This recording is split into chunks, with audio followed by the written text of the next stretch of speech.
Thank you for joining us. This is NS-30, the 10th human flight of New Shepard. We are at T-minus 10 minutes, and we are in a brief hold awaiting direction from Mission Control. While we have some time, Isabella, I'd love to talk about the vehicles that are carrying our astronauts today. The capsule we talked a little bit about carries the name RSS First Step right above the hatch. Let's break that down a bit. RSS means reusable spaceship.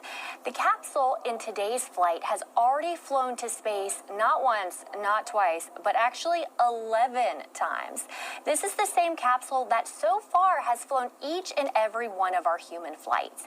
It's a reusable vehicle, and that's really the vision here of all of our hardware at Blue Origin, reusability. We in fact focus this at the center of our design to ensure that these can be flown to space 25 times each. So really, this is just getting started here. Well, and the propulsion module, the booster that RSS First Step sits on top of is Tail 4. Tail 4 has flown to space itself 12 times, and today will mark the 13th flight. So again, these are the vehicles that are proving out operational reusability. And part of that is that 99% of New Shepard's dry mass is reused. Everything from, like we talked about already, the crew capsule and the booster, but the engines, the parachutes, it's all used, on back-to-back-to-back flights. Well said, Eddie. Reusability is absolutely pivotal for us. It's so important at Blue because not only does it help reduce the cost of space travel, it also significantly reduces waste. And, we're continuing to develop New Shepard as a program. So that being said, with next generations of vehicles, essentially, that we're building, and we're doing that in our factory in Kent. So this is going to help to improve the cadence, ensure that we're able to improve the life of the vehicle. A lot of really great work is being done to ensure that we're going to be able to fly more people to space more frequently. Well, and, with this flight and the flight from a few weeks ago, we've got now a fleet of vehicles, meaning multiple boosters, multiple capsules, and that's going to help us increase New Shepard's cadence this year. All right, as you can see, we're still at T-minus 10 minutes. The hold is entering its 6th minute. We're going to go check in with Mission Control, and we'll be right back. Leg 1 outlet PT has risen.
Control, so 10 minutes, holding out 7 minutes and 30 seconds.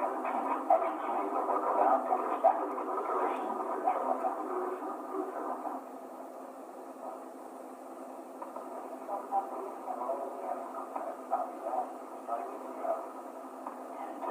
With that, you can hear a high spin sound, a high spin up, hydraulic on that, hydraulic on.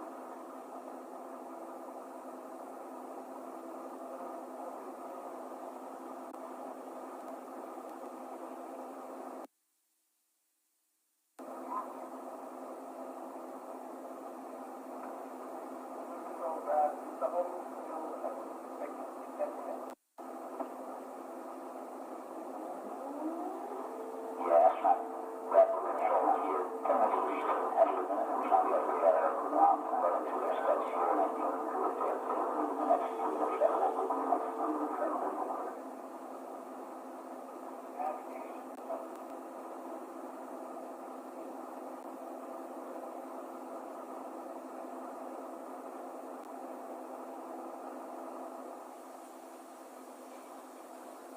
Welcome back to NS-30, 10th human flight. We're at T-minus 10 minutes, and we're in a bit of a hold.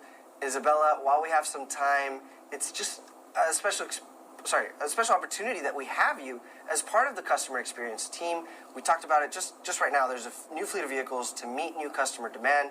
Isabella, what's the process like to get on the customer manifest? Eddie, honestly, it's as simple as going online and filling out that form. You're going to be contacted by one of our team members, and we'll walk you through the process and the path to get to our beautiful, beautiful manifest and how you would be able to walk on board just like you saw our astronauts do and ingress into that capsule. I'll walk you through the timeline, the pricing, the availability, what that looks like, and we can really help set the stage of expectations for the entire astronaut experience. One of our leadership principles at Blue Origin is customer focus, right? And being obsessed with the customer experience. I think it's great that you get to talk to our customers. What do you hear from them? Why are they interested in flying on New Shepard? That's one of my favorite things to ask when we are talking with prospective astronauts. What's your why? Typically, we're going to hear things in terms of perhaps they are a first of nation. They establish and want to be essentially, again, representing their home country. Otherwise, it's perhaps that they always wanted to be an astronaut and they weren't able to go traditional programs such as NASA. It could be something as simple as they didn't have 20/20 vision. And these are things that no longer restrict you from being able to soar to the stars. It's also something to where they're able to inspire that next generation.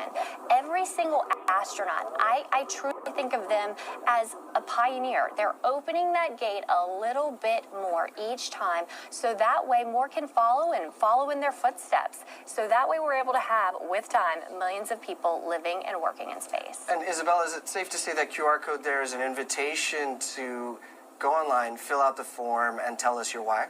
Please do. Come online, check out that QR code, fill out your form and why you're interested in going to space, and we would love to talk to you about that. We want to see millions of people living and working in space, like we say, so this really means that we have to talk to everyone. And when we look at that, it's going to be essentially the goal for our focus. It's something really important to us to ensure that we have representation, as we've said, to ensure that the population in space looks like that of our population on Earth. Okay, last question. Tell me about the astronaut experience. What happens right before your L0 launch day? Basically, the days leading up to launch. Right. So, what our astronauts could expect is to come to West Texas, out to Van Horn, 3 days before they launch. The first day, they'll get acquainted with their crew if they haven't already met them. They'll get to come to the astronaut village, of which you're staying in renovated Airstreams, tipping your hat to the Apollo era. It's something to where you'll go ahead and you'll get fitted up with your flight suit. You will be able to get custom hearing protection. As you can see in these wonderful video shots here, you're going to be able to then have 2 full days of astronaut training, and this is a bonding experience like never before. You'll get to spend time with that crew member 7 in addition to your other 5 crew members that you would be flying to space. You can see as you board, you ring the bell, and the training experience is one that sets the stage. So when you do board that capsule, again, lots of muscle memory coming into play so you can focus on the experience itself. Our hospitality team is top-notch to ensure that you and your loved ones are taken care of. So you get to bring a +1. The day of launch, you're able to bring additional guests with you to commemorate the special experience of going to space. Well, and this is such special footage we have of the days leading up to launch, right? For example, the astronaut crew is in the vehicle processing facility, what we call the barn, and they're learning from the crew member 7 expertise every nuance about the vehicle, about even right there when they're looking at our coat of arms, the symbology behind what everything means, what our motto is, and everything that's gone into thinking about Blue Origin. Look at that wonderful handstand by future astronaut Elaine. That's just, that's the level of excitement in the time leading up to launch. The energy is just honestly incomparable. It's something that we want people of all walks of life and all backgrounds. So that being said, whether you are a gymnast like it looks to be Elaine Hyde is, or you're an artist, we want these different types of, backgrounds to be going to space. So that way, when they experience the overview effect. That's something I really love to lean into when we talk about the astronaut experience, because, you know, a lot of folks, they plan to go to the stars, but they weren't impacted, or they weren't prepared for the impact, if you will, that the overview effect can have. Being able to go up, look down at our beautiful blue marble, again, just for those that might not know, the blue marble, again, what we refer to as blue origin, our beautiful blue planet, that is where we get our name from. So when it comes to that, the overview effect actually can help almost rewire your mindset, how you perceive yourself, how you perceive your purpose, and how you perceive overall, you know, timeline of what you want to do with your life and how can it impact when you return to Earth after becoming an astronaut on New Shepard.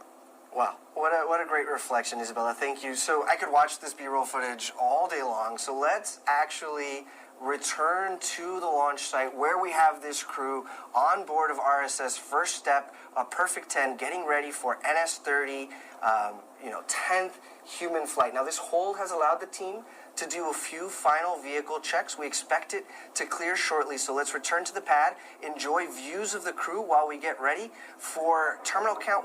First go, no go poll will be coming up next.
Welcome back, everyone. We're at T-minus 10 minutes for NS-30 that has entered a hold to complete the final booster configuration for flight.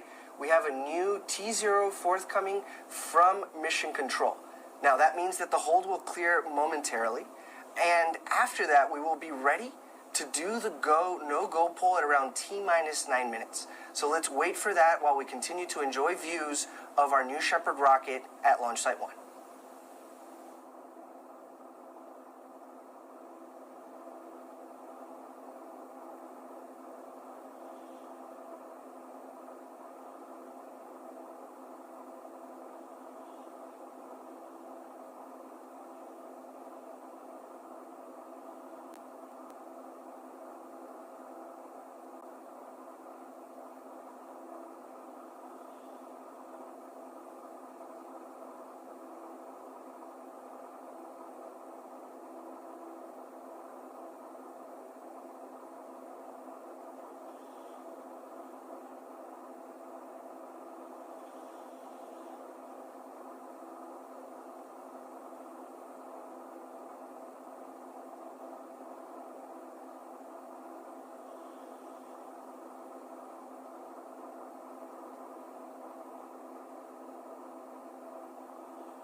set with control. That wheel is about to be clear.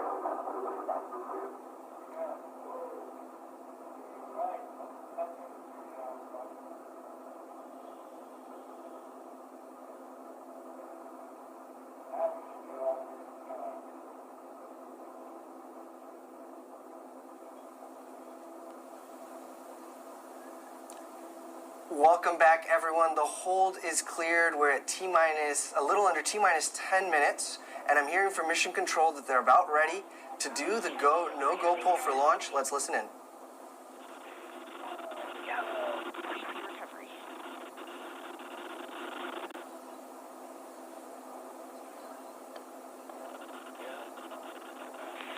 Engineering. Go. Green board. Ground, release the weather balloon. Controllers, add UHF voice. First step with control. Stand by for the flight director. Mission Control for launch. This is the flight director on Channel 1 with the go pole for terminal count and launch. Capsule. Go. Booster. Go. Ground. Go. Safety. Go. Capcom. Go. Engineering. Go. This is the flight director. New Shepard is go for launch. Booster, commence terminal count. Wilco. Controllers, drop UHF All right, voice. you guys, that poll, I love to hear it. It's always a thrill, goosebumps every time. You know, it really is the final waypoint to get us clear for takeoff today. Game on, Isabella, and that was voice of Flight Director Michelle Christensen, who used to test BE-4 engines, and now she's running the whole show there in Mission Control. I mean, I'm ready. Are you ready? Let's get her up there. Let's light this candle. All right, thanks for joining us. We're at T-minus 8 minutes until liftoff. Let's take a moment and talk about the flight profile of New Shepard. So, New Shepard is a suborbital flight, and it's a fantastic way to be able to experience space because it is so accessible. It's a simple parabolic flight, so that means we're going to go straight up and straight back down when we're talking about that flight path, and it spans about 15 minutes total. Right, the New Shepard rocket has developed a vertical takeoff, vertical landing architecture, and we want to dive in a little deeper on today's flight profile so you know what to look for. 7, 6. New Shepard's mission 5, begins when the countdown clock reaches 0. 2, 1, 0. At this point, the engine will start and the rocket will lift off of the pad.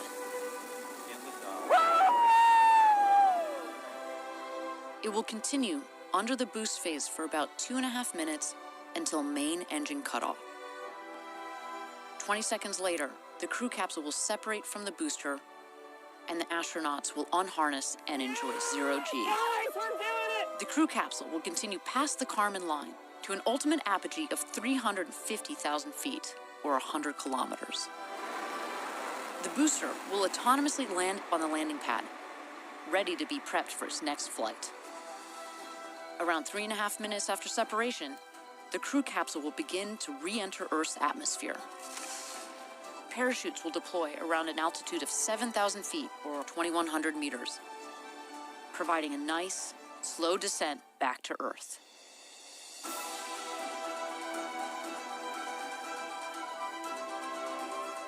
After landing, astronauts exit the capsule and are greeted by the Blue Origin ground crew, family, and friends to celebrate and reflect on their flight.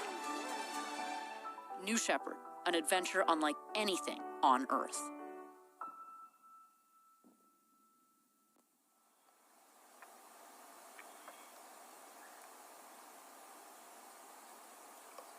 Okay, we're at T-minus 6 minutes. Let's take a moment and toss it over to New Shepard as we get down to the final minutes for our liftoff time.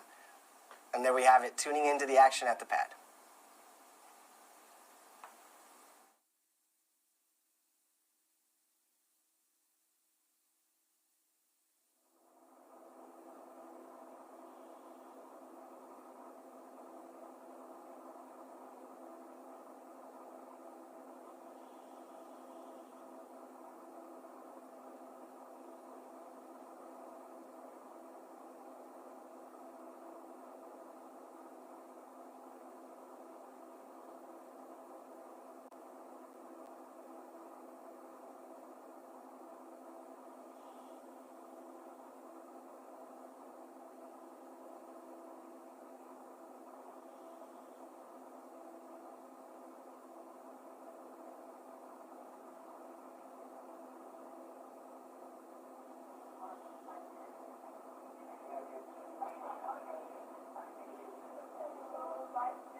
Welcome back, everyone. We're at T-minus 4 minutes and counting as New Shepard awaits liftoff. We'll go through a series of final vehicle checks, right? An auto sequencer, a computer really takes over and completes what are called bit checks, built-in tests. And we'll see them on our screen. As we see them, we'll call them out for situational awareness. But these last few minutes prior to T0 are jam-packed, full of excitement and final checks as we get ready for NS-30, 10th human flight.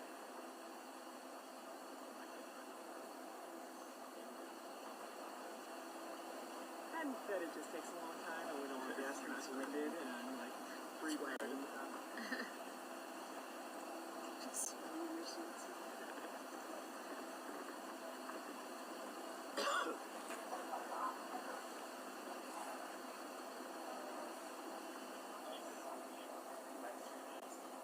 Now, right before we get into bit checks, you're hearing audio from guests that are watching nearby, almost as close as you can be to the New Shepard rocket. So if we've got some good reactions, we'll plan on sharing those with you all as we do takeoff.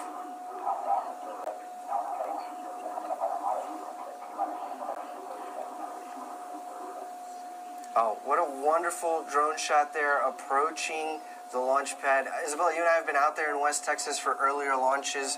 This is prime time right now. Adrenaline is high, and it's just exciting to be out there in West Texas. Looks like a beautiful day. It certainly is. My heart's going out right now to the families that are getting ready to watch their loved ones soar to the stars. You know, when I'm out there in Texas, otherwise, I typically am going to be holding the hands and holding on to those loved ones as, again, they are getting ready to see their loved ones have the journey that they will never forget.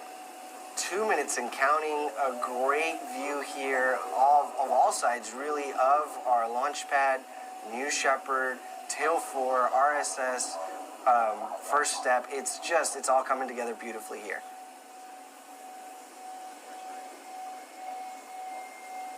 Such a great backdrop for when one's going to go to space. We love to see those beautiful mountains in the background.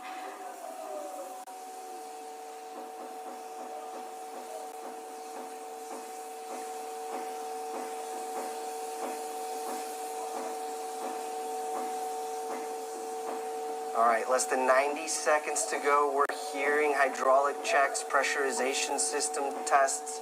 Let's see what else we see.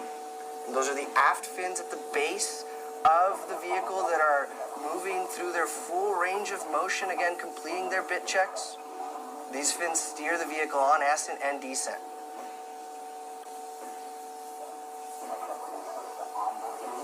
"60 seconds.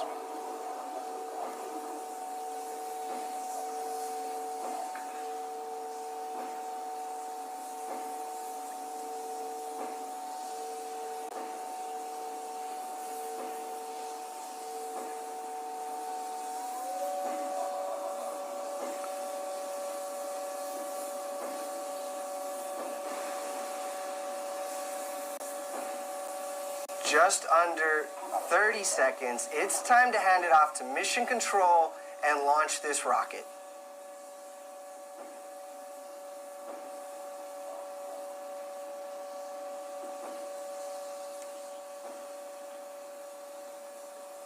T-minus 10, go to proceed. 9, 8, 7, 6, 5, 4, command engine start.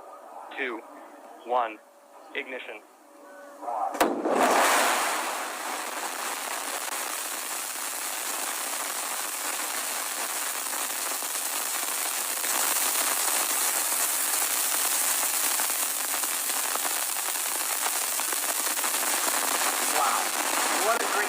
Shot. New Shepard is cleared. The tower note on the bottom left that we have our speed and altitude graphics that will increase. They'll get faster and faster as the atmosphere gets thinner. And we've got B3 right now pushing the New Shepard rocket at 100% power level.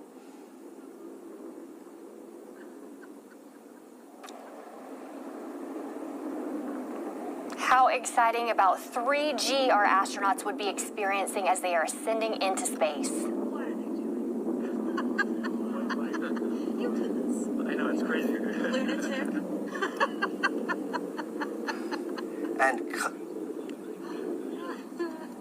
And again, the team here has been able to bring us that audio from the families that are watching as close as you can get to this launch and cheering on this flight crew, a perfect 10. Godspeed, New Shepard. Godspeed, a perfect 10.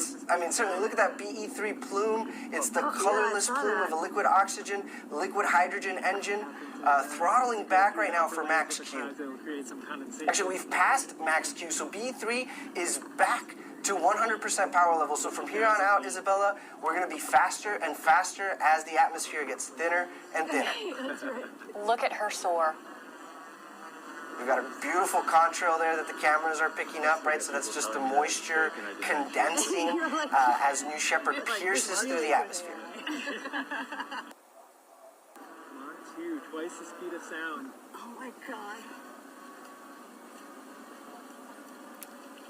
We had a call there for Mach 2 from one of the observers. They must be tuned into the telemetry as well. That's twice the speed of sound, and this crew is supersonic. Joyous with laughter. Right here in about 15 seconds, we anticipate the next milestone to be main engine cutoff. Miko, let's look for that.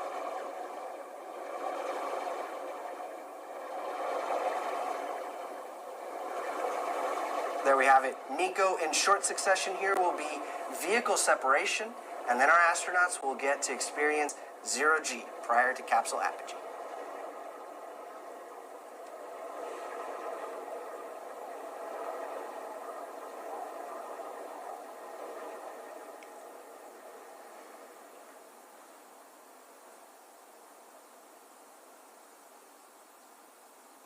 Great view there from the propulsion module, looking down to West Texas, my favorite part of this world.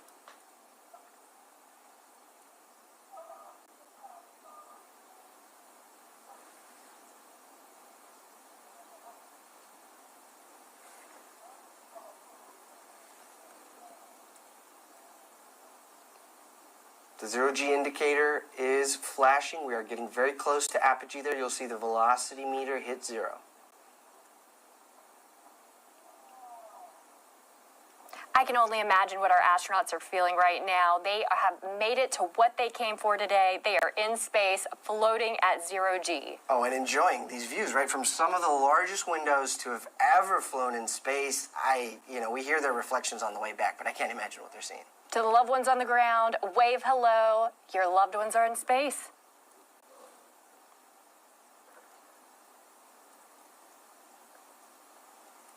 And this tracking shot there, you can see both vehicles there in the middle of your screen as they reach apogee.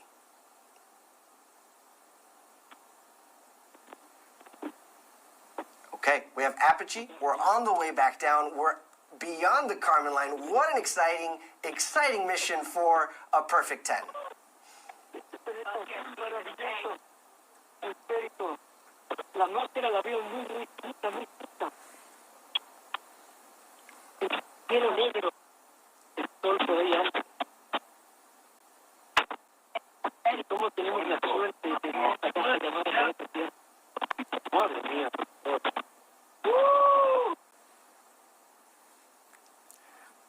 Wow, yeah, we've got great astronaut audio coming in. I heard 1 minute warning of, excitement. And the 1 minute warning of microgravity so that the astronauts have full situational awareness of how much longer they've got in microgravity.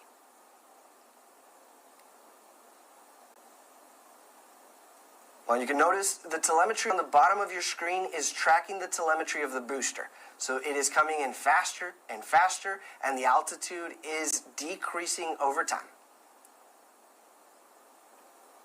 Go ahead. What a great shot, though, being able to see both the booster and the capsule as they make their separate returns back to planet Earth. Yeah, no, a clear day for weather. Everything's been picture perfect so far. And now we anticipate the booster will land about 2 miles north of the launch pad on our landing pad, right? And as we start to reach that atmospheric pierce point, those aerodynamic control surfaces on the booster begin to do more and more work. And so we expect that booster first and then our crew capsule.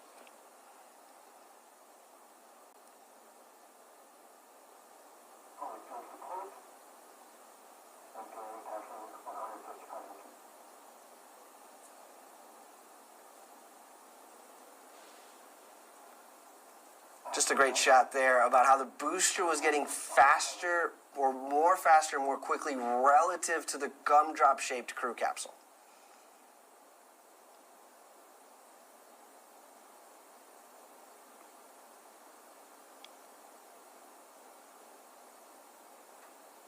Yeah, look, it just looks like the booster is floating, right? It's perfectly positioned. We do have those forward fins, it looks like, have been deployed, and those aft fins, you can even see them moving as they're steering the booster over the landing pad.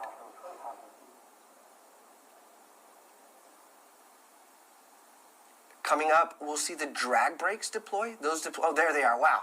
Look at those deploying, and this cuts the speed of the booster in half.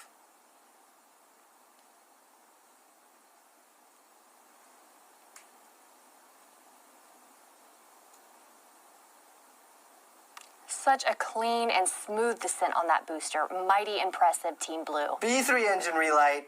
Here we go. Last 1,000 feet over the landing pad.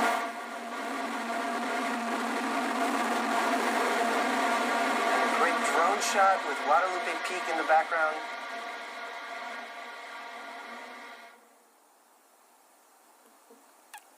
Looks like touchdown, tail 4. Wow. Welcome back to Earth, New Shepard booster. Incredible shot. Phenomenal job, Team Blue. But everyone watching at home, stay tuned, hang in there. This show is not over by a long shot. Soon here we're going to be seeing our capsule and know that our astronauts are returning home safely to Earth. Much to stay tuned for. Right, and so these folks now are seated, they're buckled, they're experiencing 5Gs, and there we've got the shot of the crew capsule coming in. How phenomenal. Again, Eddie, as you mentioned, that is gumdrop shaped, so that way it can help on its return to Earth, ensuring that it slows its descent.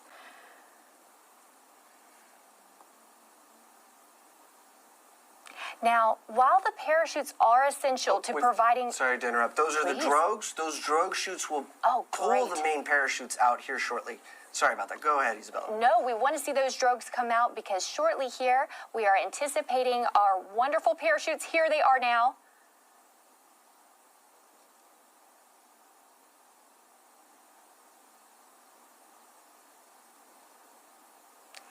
And as they expand, we have not one, not two, but 3 beautiful, fully broadened, wonderful parachutes. Look at those go.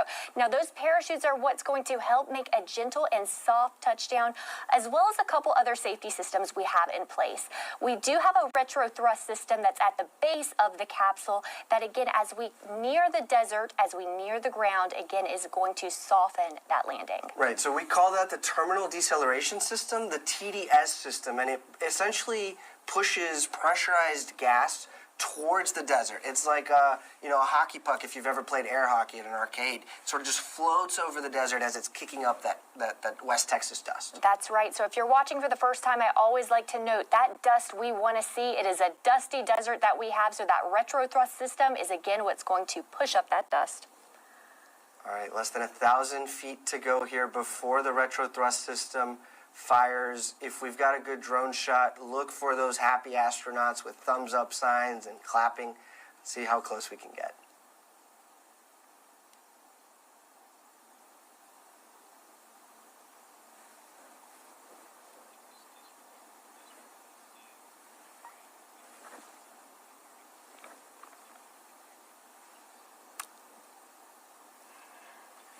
And touchdown! Welcome back, astronauts. I mean, perfect 10. Should we say that? I'd say 10 out of 10 for our astronauts and for the whole program here at Blue Origin.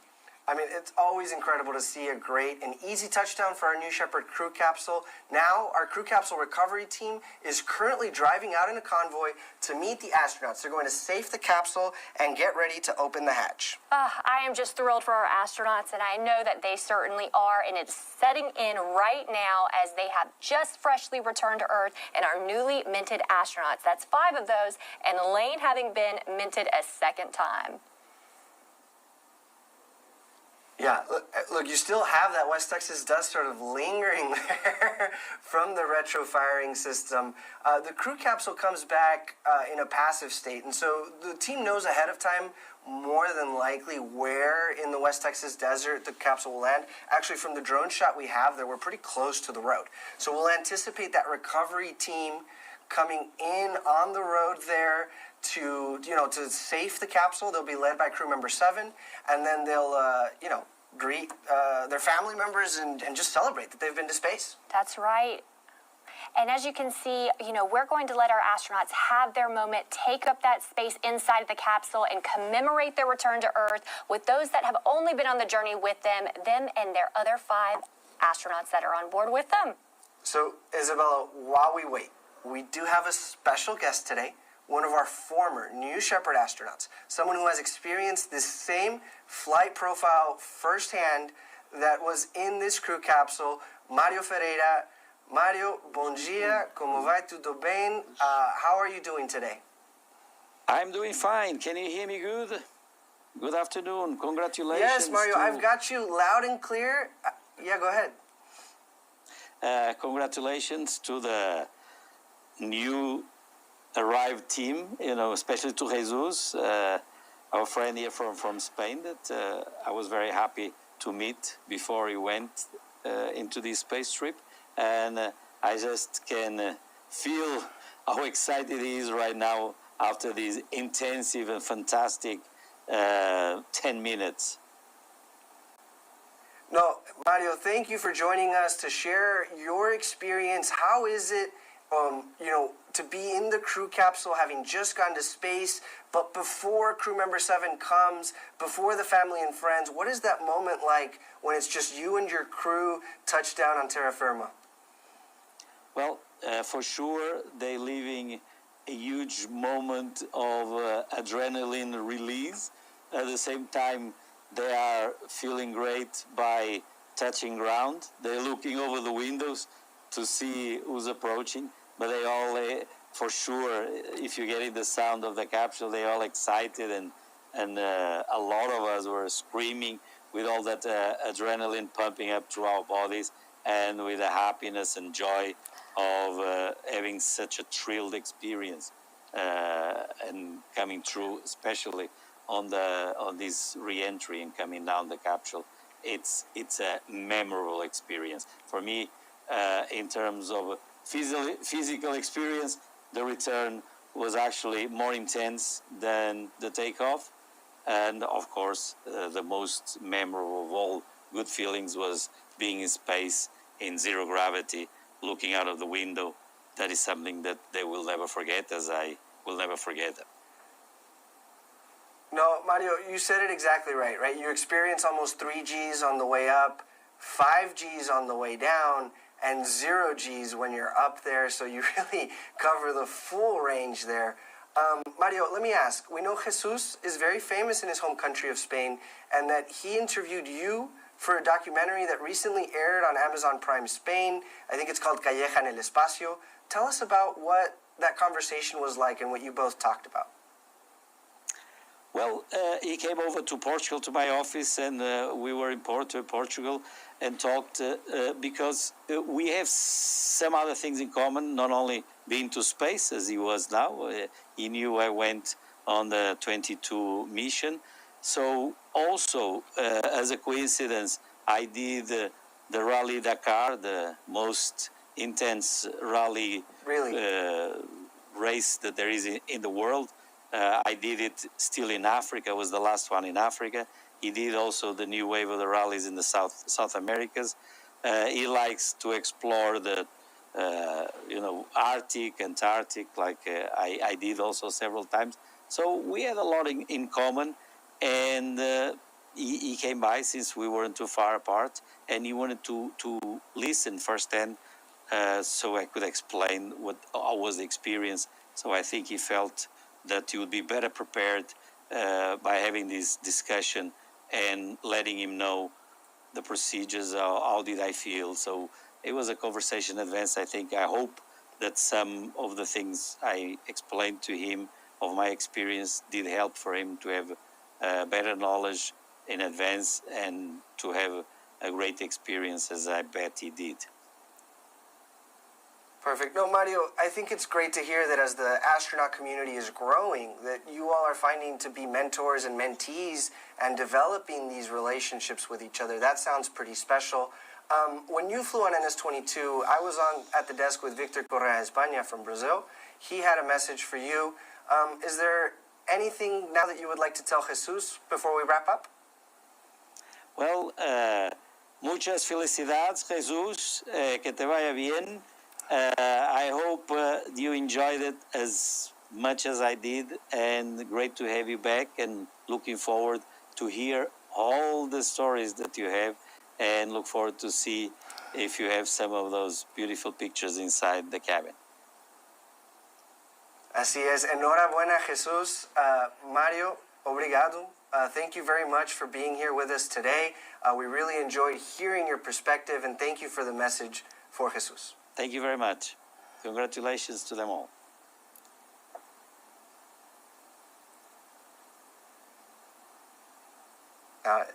Isabella, just to hear back from someone who's done it firsthand and is sharing their experience with them, what are your thoughts? Honestly, I love getting the feedback from our alumni. It's something to where I love to ask every single one of our flown astronauts, what do you wish you would have known before? What do you want passed down to the next generation of Blue Origin astronauts? And, these feelings are so raw that we're getting ready to see as our astronauts are going to egress from that wonderful capsule. Well, and let's return to the action out in West Texas. We've got some shots here of that recovery team. It looks like they've approached the crew capsule. So there's a few key sort of events here. They're moving the parachutes out of the way so that they're not a trip hazard. They're electrostatically discharging the crew capsule, performing any final venting maneuvers, and generally making it a safe space to have a celebration that we're going to see here live. We've got that CM-17 preparing. They might have to hack down a cactus or two to get those staircase nice and stable to celebrate as each and every one of these astronauts steps out and makes their first step returning to Earth since becoming astronauts. No, and, I love playing the I Spy game. So, there's a parachute in the top left corner in a mesquite bush, it looks like.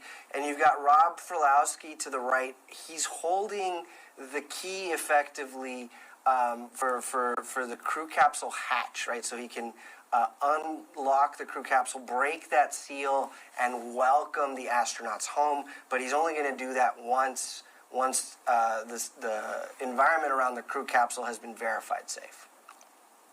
So anecdotally, just a fun fact, I loved hearing from Sarah Knights, one of our CM7s, that on our last mission, typically you'd think that we'd have astronauts ready to run out of the capsule, but in fact, as she went around, made sure every single one of them were ready. They took their time. They wanted to stay in, and, we want to give them that time. So we have our team prepared to capture these emotions as they re-embrace and rejoin their family back on Earth. Right, and that is our director of the Crew Member 7 office, Sarah Knights, on the left there wearing the feather. So between Sarah and Rob and the camera crew that we have out there, we're going to look for some live reactions. There's Rob again. He's about to open the hatch. Welcome back to Earth, astronauts. A perfect 10 if I've ever seen one. All right. Yeah! Returning astronaut Lane Bess. 10 out of 10. Thumbs up.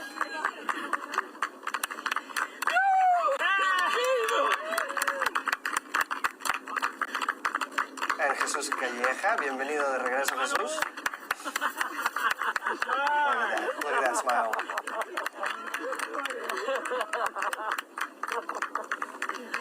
And that's astronaut Shaw.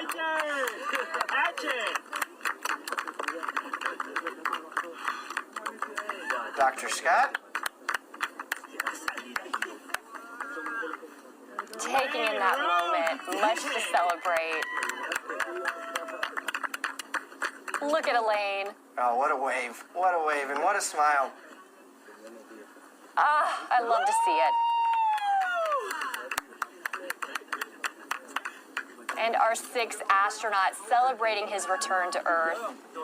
Wow, what a moment. And so now that the area around the crew capsule has been verified safe, these astronauts have egressed from the capsule. We see some hugs, shows of affection, return, and just pride and emotion, as you were saying.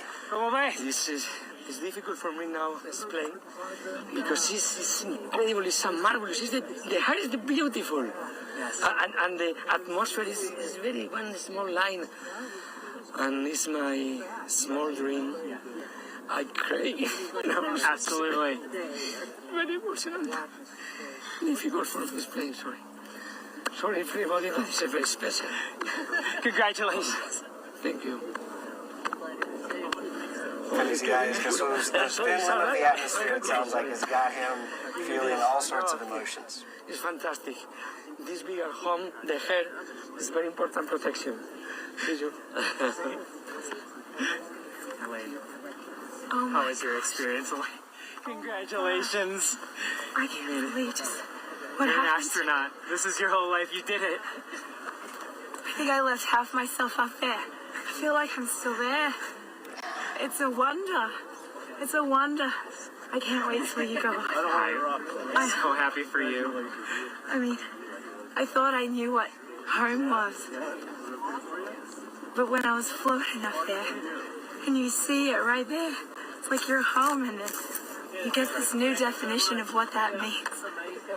It's incredible. And like, honestly, in there, I felt like I was in a cradle that you just made for me, and I was so safe. And I was set on the River Nile with you watching over me, and I was going to get to somewhere really good. And I'm here now. And you're there. Yeah. Back on Earth, which is the greatest part. And I remember just like being up there, and there was this pull. There was this just, I know we were weightless, but it was just like calling me. Earth was calling me. Congratulations, Elaine. Astronaut Rogue. Thank you so much. Congratulations. Oh, one more thing. Astronaut Rogue looks like the call sign with the new definition for home. Hails from Australia, Singapore, and planet Earth. The one I took up. Yes. All right, Team Blue. 750 if you went with me to space. Thank you so much. All right, that's for you. Thank you so much. Picture of Team Congratulations. Blue that accompanied Astronaut Rogue. That's beautiful. It's perfect Look too. at that. NS-30, one of our newest repeat crew members. Our great trainer. Excellent job, Rob. It was flawless, and the training helped us, really. Actually, I got a few things here, too. I'm going to give Cameron, who went up with me on our mission 19, NS-19, I'm going to give him his and his husband's wedding ring. Did. Excellent. Anyway. Oh my goodness. Congratulations. Oh, thank you. You did it again. Yeah. I got to tell Welcome you. to this crew. I'll tell you, second time was better than the first, so everybody else who goes up, you gotta go twice. Perfect 10. Meaning it wasn't, okay, I gotta go. It wasn't better because I didn't have him, but I'm just saying it just feels good every time. Yeah. Excellent. Congratulations. Thank you, Rob. So much Thank for you very joining us much. again. Thank you. Blue We Origin. heard it here first. The second time is better than the first, and I mean, just what a special moment there between Cameron, who flew on NS-19, with Lane, and just returning an memento, the wedding rings. How special! Everything I dreamed and more. The forces were wonderful. And all the experiences and the blackness of space. It was everything you could dream of. Thank you so much. You made it. Congratulations. You're officially an Thanks for preparing astronaut. us. Absolutely. All right. Well, thank you. Congratulations, We Richard, did. Doctor. Thank you. Thank you, Blue Origin. Thank you.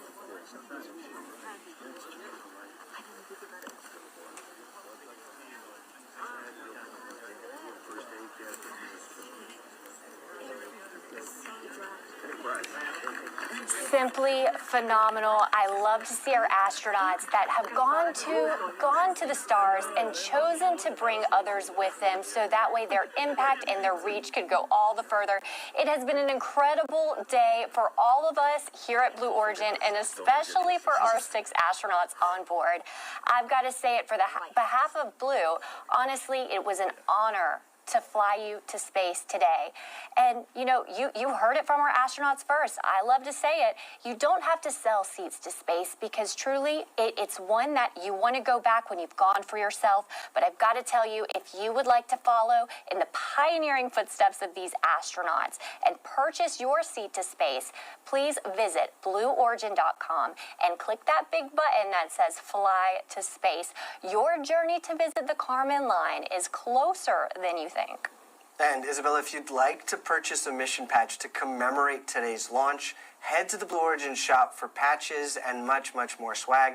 Here's that patch again from today's flight, which is what our astronauts wore on their flight suits. Just a couple of highlights, right? The Southern Cross that represents Elaine Hyde's Australian and Singaporean heritage. The mountains representing Spanish mountaineer and adventurer Jesús Calleja, who has climbed the World 7 summit. The winding road sort of representing the road to space that each of our crew has taken to get here, and a dove with an olive branch representing Jesús Calleja's and Lane Bess's hope for peace for all. My name is Eddie. For Isabella, for everybody here at Blue Origin who call, planet Earth home, thank you for joining us. Until our next launch, Gradatum Ferociter.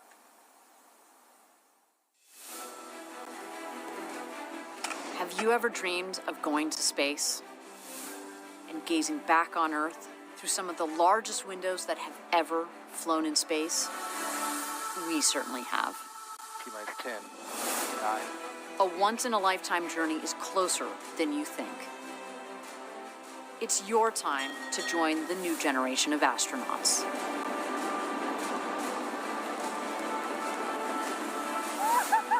To book your flight, visit blueorigin.com and click Fly to Space.